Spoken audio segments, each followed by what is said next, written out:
The day I lost everything started with a smile. Amanda stood in the kitchen humming some old Motown tune, her back to me as she poured 2 cups of coffee like it was any other Tuesday. She was barefoot in one of my oversized shirts, her hair tied up the way I liked. It looked like peace, like love. But I'd learned too late that it was war in disguise. We were just about to celebrate our 5th wedding anniversary. 5 years of building, supporting her dreams and pushing mine aside. That was the deal, I thought. I'd build the foundation and one day we'd both rise together. But I was naive. Or maybe just blind. I remember the text message that pulled the rug out from under me. It came from the bank. 1 sentence. 1 number. Transfer complete. $317,000. I blinked. My heart didn't beat for a second too long. I hadn't authorized anything. That was almost the exact amount my grandfather left me. The inheritance that had sat untouched in the family trust until I turned 35, just 3 weeks ago. I looked up from my phone and saw Amanda's eyes flash toward me. "You okay, babe?" she asked. So casual. So calm. Something primal inside me stirred. My voice came out too soft. "Did you move any money from the trust account?" She didn't even blink. What? No. Why would I touch that? Lying. She was already lying. I saw it now, how easily it came to her. A little scrunch of the nose, a tilt of the head, and that breathy, soft-spoken tone she always used when she wanted me to shut up without realizing I was being silenced. I called the bank right there. She didn't stop me. She just turned away and started cleaning the already clean counter, like none of this mattered. The banker's voice was all apology and confusion. "Yes, sir, we received notarized documents authorizing the transfer. The name on file, Amanda Sinclair, is listed as your joint trustee." My blood ran cold. That wasn't possible. I had never added her as trustee. But when I asked them to send me the paperwork, my hands shook as I saw her signature. Right below mine. Only it wasn't my signature. It was forged. I stared at Amanda, who finally turned to face me with a look I hadn't seen before. Cold. Flat. Like a mask had dropped. "You were never going to use it," she said calmly. "Just letting it sit there. Meanwhile, we're drowning in bills in a house we can't maintain with dreams we can't chase." I had to. I didn't even know what to say.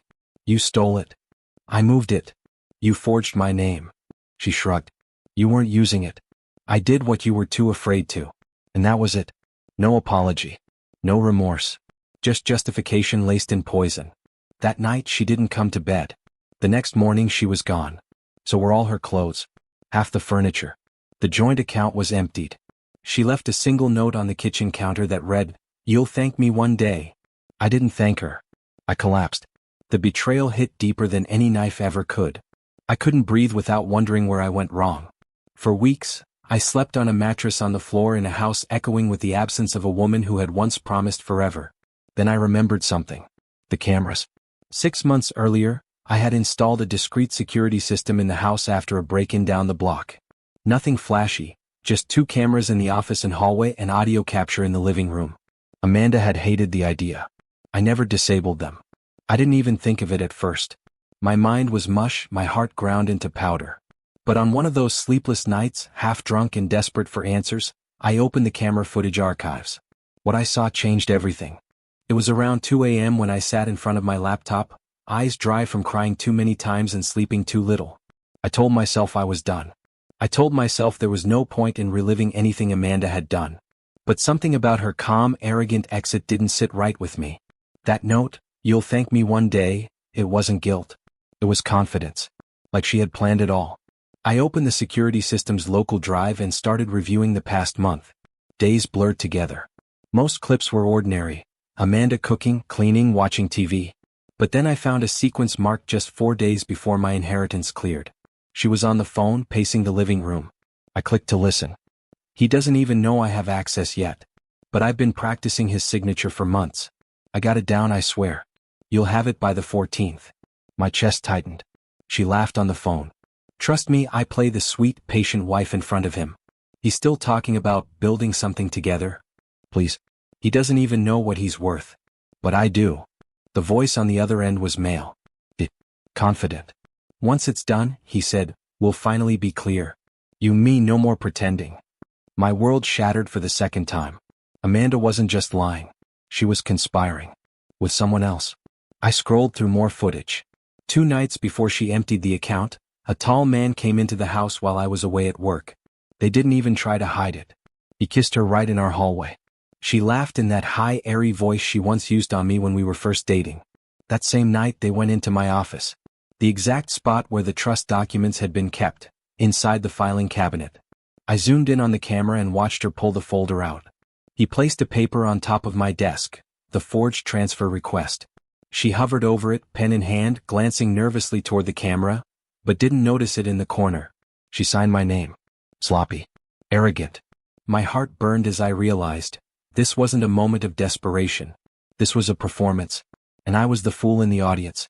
I downloaded the footage, backed it up on 2 drives, and uploaded it to a private cloud just in case.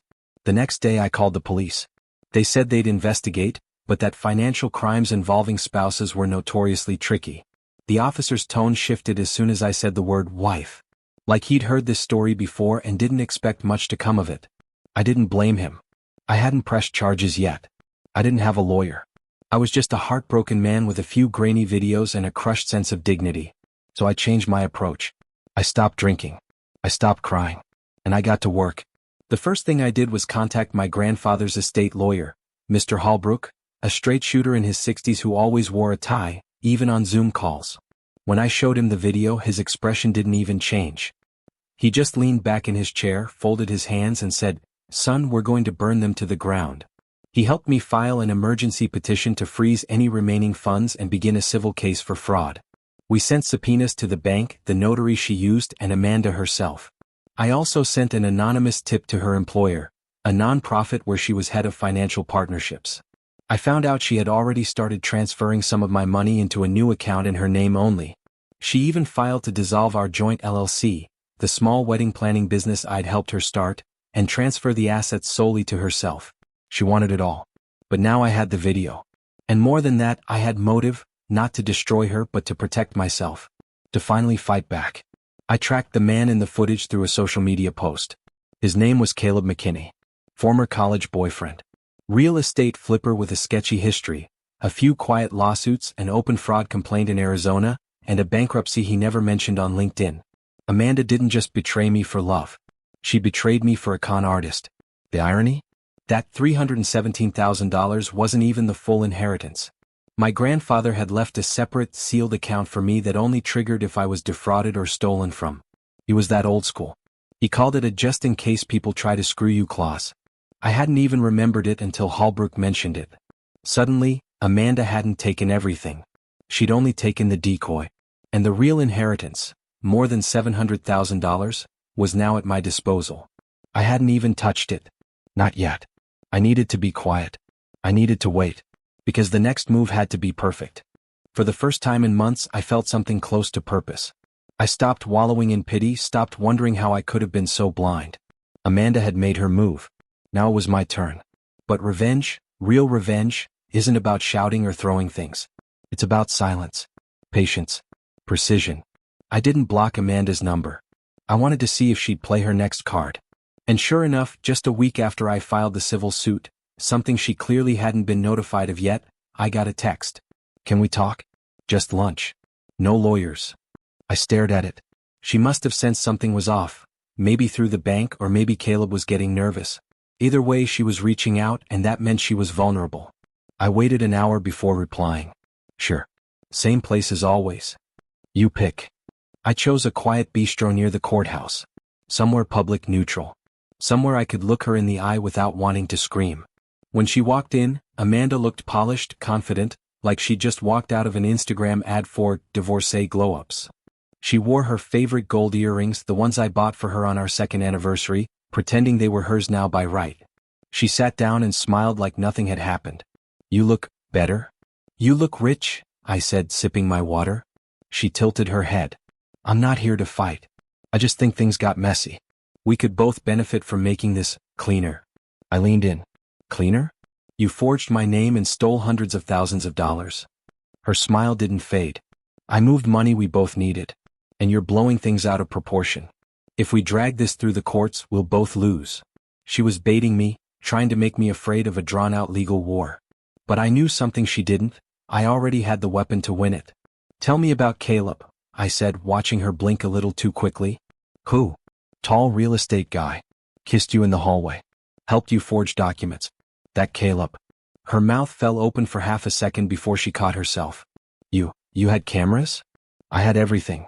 You never once thought to ask why I stopped arguing and started sleeping in the guest room. I was watching the whole time. She stiffened. That footage won't hold up. You didn't get my consent to record me? Actually, I interrupted, you signed the waiver when we installed the system. It's in the tenant agreement for the alarm service. Remember the small print you said was too long to read? She went pale. I didn't raise my voice. I didn't even look angry. That was what terrified her. I'm not here to threaten you, Amanda, I said calmly. I'm here to tell you the next chapter already started. Your name is on the subpoena list. You'll be deposed. And you might want to warn Caleb too. Because his fraud case from Arizona? I've sent it to the authorities here. For once she didn't have a comeback. She stood abruptly. You always thought you were so clever. No, I said. I just finally started acting like I mattered. She left without finishing her coffee. 3 days later, I got an email from her attorney. A basic cease and desist demanding I take down private surveillance footage, and accusing me of harassment. It was weak. Probably rushed.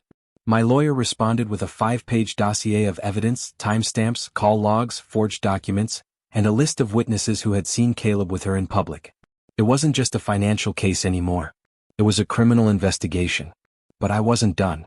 I remembered Amanda's nonprofit job, a foundation that prided itself on integrity and community trust. So I mailed a discreet envelope to their board of directors. Inside were screen captures from the footage, forged documents, and a polite cover letter. No threats. Just truth. Within a week, Amanda was quietly removed from her position. I didn't gloat. I didn't call her. I let the silence eat at her. Meanwhile, Holbrook informed me that the sealed inheritance, the $700,000 my grandfather left as a contingency, had officially cleared. The conditions had been met: betrayal, fraud, and a successful defense of my rights. My grandfather knew the world well enough to plan for it. I could almost hear his voice. The money's yours, but only if you learn what you're worth. And I had. But I wasn't planning on spending that money. I was planning on investing it. In something Amanda and Caleb would never see coming. When you lose everything, people expect you to either break or beg. Amanda certainly did. She thought I'd go crawling back, maybe negotiate, maybe even apologize for being difficult. But what she didn't realize was, once you've seen the full depth of betrayal, it purifies you. It burns the delusion right out of your soul. The $700,000 sat in a separate account, untouched. My first instinct was to use some of it to fight back harder, blow the story up, go public, hire PIs, launch a smear campaign. But I didn't. Instead, I made a phone call. Hi, it's Jordan Sinclair. I'd like to discuss a possible purchase. Yeah. Full cash offer. 3 years ago, I had been to a tech startup pitch event. One of the presenters was a young app developer, sharp, nervous, brilliant. He'd built a tool for local freelancers to manage clients. I'd been impressed, but Amanda had laughed it off at the time. Said it was a cute hobby app that would never go anywhere. Still, I'd stayed in touch with the founder, Trevor. Now, Trevor's app had grown quietly into a functional business. Not flashy, but with solid revenue and potential. And he was struggling with investors. I offered a deal he couldn't refuse. A quiet angel investment for 30% equity. No interference. Just cash, resources, and support. Trevor said yes. I poured $150,000 into scaling, UI redesign, and licensing. Within 4 months, we doubled our monthly users and landed a city contract for vendor management services. Suddenly, I wasn't just a man picking up the pieces. I was the majority investor in a growing company with actual leverage. Amanda still had no idea. Meanwhile, my legal team moved forward. We filed an amendment to the civil suit to include punitive damages. Amanda's lawyer tried to delay discovery, but we had enough documented evidence to keep pushing. The bank's compliance officer confirmed. The signature on the transfer was highly suspicious, and the notary had never met me. She admitted she took Amanda's word at face value.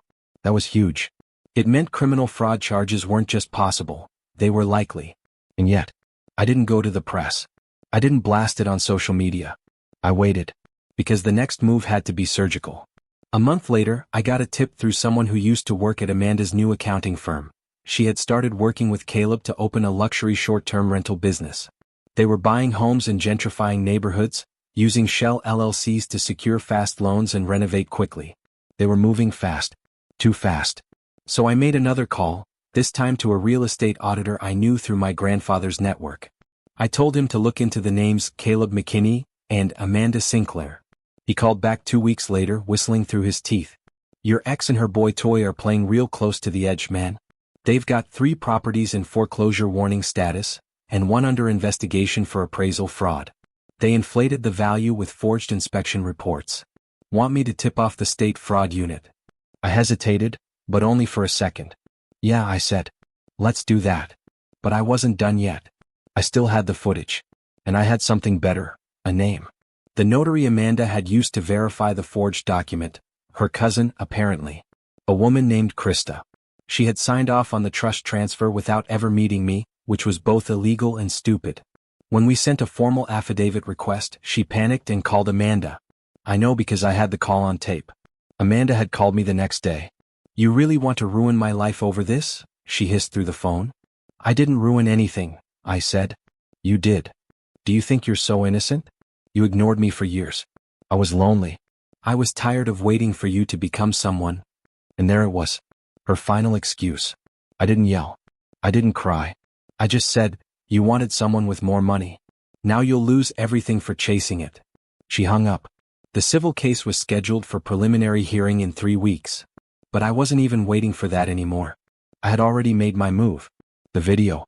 I had edited it carefully. The audio of Amanda and Caleb plotting, the footage of the forgery, the hallway kiss, the smug confession. I didn't blast it on social media, no. That's what she would have done. Instead, I sent it to the 5 people whose opinions she still cared about. Her boss from the nonprofit, her mother, her sister, 2 of her closest friends. I didn't add a caption.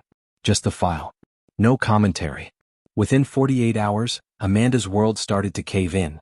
Her mother, a devout Catholic, left me a voicemail in tears, apologizing for raising such a stranger. Her sister blocked her on all platforms. One of her best friends, who had once encouraged her to stand up to me, posted a cryptic message online. Some people destroy everything and still think they're the victim. I watched from a distance as Amanda unraveled. She posted on Instagram less. Then deleted her Facebook. Then finally she sent me one last message. You win. I didn't reply. Because this wasn't a game. This was justice. The courthouse was unusually quiet that morning. Amanda walked in with a scarf covering half her face, her eyes puffy behind designer sunglasses. Caleb wasn't with her. I heard through my attorney that he'd skipped town the week prior after his name showed up in 2 real estate fraud investigations. The state had frozen one of his business accounts. I didn't lift a finger. Amanda's lawyer shuffled beside her, looking more like a babysitter than legal counsel. I stood calmly at our table beside Mr. Holbrook, my grandfather's old attorney, who had become my bulldog in this war. The clerk called our case. The judge, a sharp woman in her 50s with a zero-tolerance tone, looked over the preliminary motions. Before anything began, Amanda's lawyer stood up. Your Honor, we're asking that certain video evidence be excluded as it was obtained through home surveillance without proper spousal consent. Holbrook interrupted, with the smooth confidence of a man holding a royal flush. Your Honor, the defendant signed an agreement upon moving into the residence acknowledging all surveillance cameras. Furthermore, the footage in question includes direct admissions of forgery, theft, and conspiracy to commit fraud. We believe the relevance far outweighs any presumed privacy concerns. The judge paused. I'll review it myself and rule before trial. For now it stays. Amanda stiffened. Her mouth twitched like she might stand up and scream. Instead, she stared straight ahead. After the hearing, she approached me in the hallway. Her voice was thin and tired. Why are you doing this? I looked at her, really looked at her, and realized the Amanda I'd married was gone. Maybe she'd never truly been real to begin with. Just a facade. A dream. You broke something in me, I said. Then you tried to profit from it. Her eyes filled with tears, but I didn't feel pity. Not anymore. You had everything, I said. But you wanted more. So now you'll learn what that costs. She didn't say another word. Just turned and walked away. That night the video leaked. Not by me, I made sure to keep everything sealed until court. But one of the people I'd sent it to must have passed it along. Maybe her sister. Maybe the friend who publicly unfollowed her. Either way, it found its way onto a popular Reddit thread titled, "She stole his inheritance and bragged about it, then he showed her the camera." Within hours, the story exploded. Thousands of comments. People guessing names, dissecting every moment of the footage. Some called it fake. Others called it the greatest quiet revenge of all time. Amanda deleted all her social media within 48 hours. Caleb resurfaced briefly when someone posted photos of him trying to sell one of the properties under a fake name. The comments tore him apart. "You're the guy from the inheritance video, right? Hope you enjoy sleeping on a park bench." I didn't gloat. I didn't post a thing. I just went back to work. Trevor and I were expanding our app into new regions. Our revenue had tripled. He called me one night and said, "Dude, you really saved this thing. You're like a silent ninja investor." I laughed. Let's just say I needed a win. But even as my financial world recovered, I found myself revisiting the past, wondering how I missed the signs. How many times Amanda dismissed my dreams in favor of her own. How often she redirected our money to her vanity projects. How easily she made me feel like a bad husband for setting boundaries. The truth was, I didn't lose Amanda suddenly. I lost her in pieces over years, in 100 tiny betrayals that I didn't want to see. And now all that was left was the final reckoning. 2 weeks later, the judge made her ruling. The video would be allowed. Our legal team had already gathered enough damning evidence to show the forgery, the fraudulent notary, and the misuse of funds. With the footage added in, Amanda's case collapsed. She tried to settle privately, offered to return $90,000 to make this go away. We declined. The judge awarded full restitution of the $317,000, plus $50,000 in damages. She ruled the forgery was clear and intentional, and that Amanda had shown willful and malicious conduct. The criminal side was still pending, but the civil judgment alone would follow her for years. She'd have to sell the rental property. She still had to even begin paying back the debt. Caleb had bailed, and none of the LLCs were legally structured to protect her from the fallout. She was alone now. Amanda tried to appeal, but it was pointless. She had been ruined by her own hand. And by the video. The final piece of justice came 3 months later in the form of a certified letter. Amanda filed for bankruptcy. I read the papers slowly. Her list of creditors was long: personal loans, legal fees, business costs she had tried to dump onto Caleb. Her signature at the bottom was rushed. Shaky. A far cry from the forged one she thought would win her freedom. I closed the envelope and leaned back in my chair. I didn't smile. Because this wasn't victory. It was survival. It happened on a rainy Thursday. I was walking out of a client meeting when I saw her. Amanda standing under a store awning, soaked from head to toe. No umbrella. Her hair matted down. Her clothes, wrinkled, far from the chic perfection she used to parade around in. She looked tired. What? Empty. She saw me too. We locked eyes. She didn't move. Neither did I. For a second I thought she might cross the street, say something. Apologize again. Beg. But instead she just gave me a tight, hollow nod and turned her head away. I kept walking. That's the last time I saw her. The final chapter didn't end with a courtroom explosion or a dramatic screaming match. It ended with silence. With a man who no longer needed validation. And a woman who finally realized what she'd lost. I had already played the video. The world had seen what she tried to hide. Her lies, her greed, her betrayal, all exposed in high definition for anyone who still believed she was the victim. It had gone viral in every way that mattered. Not for likes, not for revenge, but because it set the record straight. But the real victory? It wasn't just the court ruling, or the viral Reddit thread, or the whispered apologies from her friends and family. It was that I didn't let it break me. I rebuilt. Quietly. Patiently. The app one invested in? It got acquired, not for millions but enough. Enough to pay off the rest of my mortgage, donate to a few causes I cared about, and start my own consulting firm. I named it True Ledger, because from now on, I'd never let anything unbalanced linger in my life again. As for Caleb, he was arrested in Texas 6 months later for real estate fraud. Amanda wasn't named in the final charges, but her connection was noted. Employers stopped calling her back. Her LinkedIn account disappeared. So did her lifestyle. She'd become a ghost in the professional world. Her name, her real one anyway, was blacklisted in most of the circles she used to boast about. My attorney sent her a final payment reminder once her bankruptcy proceedings wrapped. She still owed part of the judgment. But I told him to write it off. Why, he asked. You could still garnish her wages for a decade. Because she doesn't have anything left worth taking, I replied. And I'm done carrying her. Amanda took my inheritance. So I showed them the video that ruined her reputation, ended her relationship, and unraveled her carefully constructed lie. But what I got in return was my freedom. Final thoughts. If there's one thing I want someone listening to this to take away, it's this. Trust your gut, especially when it whispers in silence. The people closest to us have the power to either heal or harm, and sometimes it takes being broken to finally see their true face. My story isn't about revenge. It's about truth. About finally standing up for myself after years of shrinking, bending, and sacrificing. About realizing that being the bigger person doesn't mean becoming a doormat. And about learning that some losses are actually your liberation in disguise. If someone betrays you, don't destroy yourself trying to fix what they broke. Fix you. And let them deal with the wreckage they created. You'll thank yourself later. If this story hit home, if you've ever trusted the wrong person, been used, betrayed, or underestimated, then don't stay silent. Share this video. Tell your truth. Someone out there needs to hear that it's not the end. Subscribe to Revenge Echoes for more powerful stories where justice isn't just served, it's earned.